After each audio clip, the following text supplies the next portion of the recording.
So the summary is right here.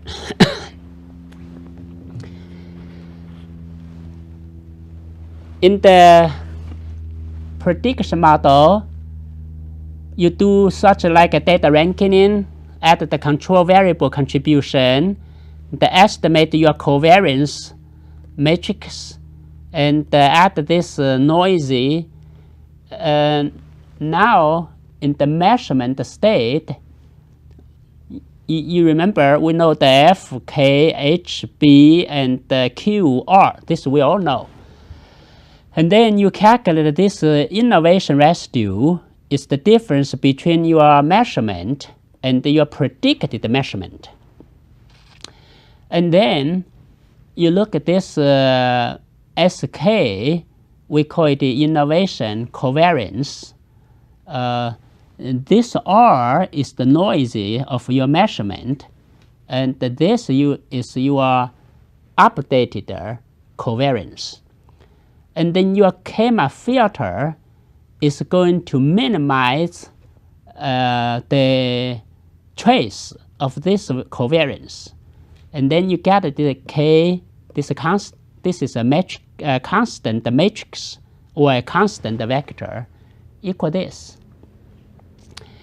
And once you get this, you put it into the new state estimate equal the a priori estimate times this weight times the deviation of your measurement and the first prediction.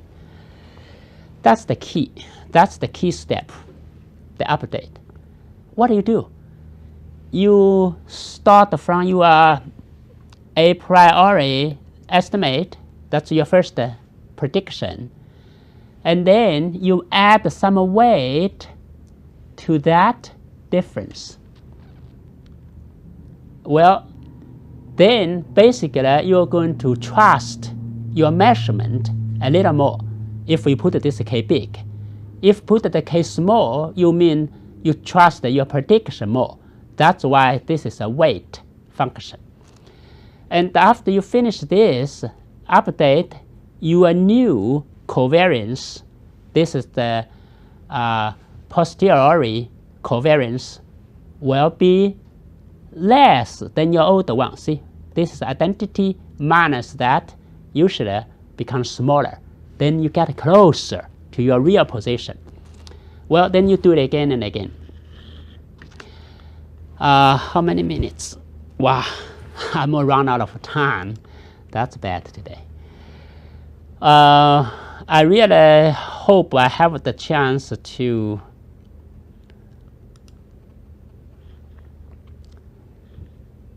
at least give the observation. Maybe we have no time for the example.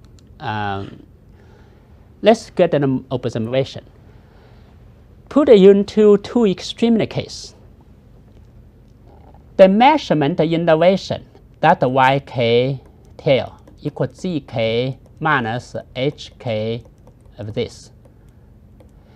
That really measure the discrepancy between your predicted measurement, that's based on your prediction, and your actual measurement. So if this term, we call the residue, is 0, what does that mean? If that's 0, and it means you can completely agree to your prediction, then there's no contribution from the measurement. The measurement won't do any good because it's exactly what you want. But unfortunately, that's not the case. When the discrepancy is big, that KMA gain, the KMA gain here, will give a lot of weight to that discrepancy. That is like a feedback system. If you measure that you are far away from your goal, you're going to always correct yourself and pull you back. That's how you give that a component big. And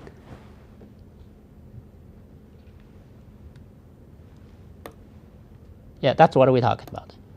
And the other case,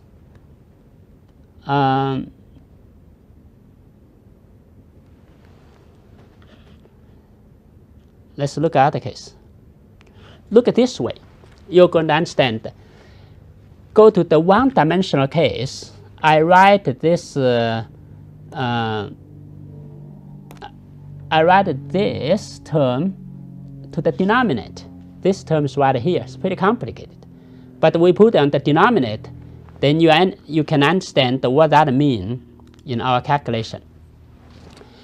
So in one case, the noise of the measurement is 0, means the measurement is absolutely accurate. What does that mean? If that's absolutely accurate, put this 0, you cancel out that, you get this. Means the correction equal this, add this, and now you're going to cancel out this. Your update completely rely on your measurement. That's just like the GPS of the truck. If the GPS have no error, you don't need the data ranking to contribute to anything. You just believe what the GPS tell you. That's the extreme case. On the other hand, if your GPS is very noisy and you find that the covariance, the error of your prediction is 0. If that prediction is 0, that means and this whole term here is going to be 0. And then your update is just the same as your prediction. You're going to completely rely on your data ranking in the GPS model. And then you don't update anything by the measurement.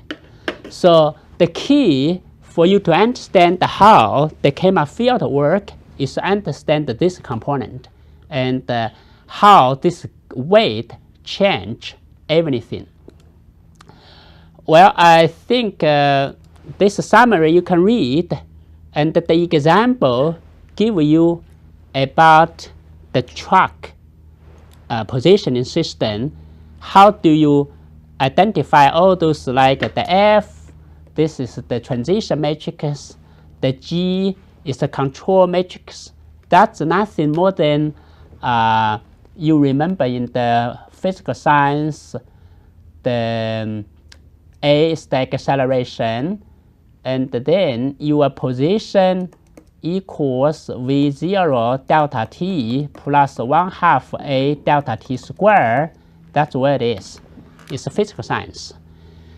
And then you get this transition matrix and the H, R, and all those things you can read later on and read the class notes. I think I would like to wrap up today. What I focused is 3 things: the major idea, the process, and the notation.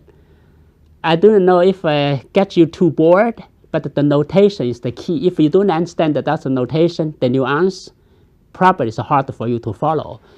But we have the simulation code, we have the examples in the class notes, and you can get it by doing it. I hope you can finish a project. If you can, you're going to completely understand this great idea. All right, I will see you next time. We're going to go to the extend the K-map filter. That's once you understand this K-map filter, it's going to be easy. The only thing is you need to use the Jacobian matrix to linearize the nonlinear function. That part really depends on your understanding of this component. I hope you can spend a little bit of time on this section. See you next time.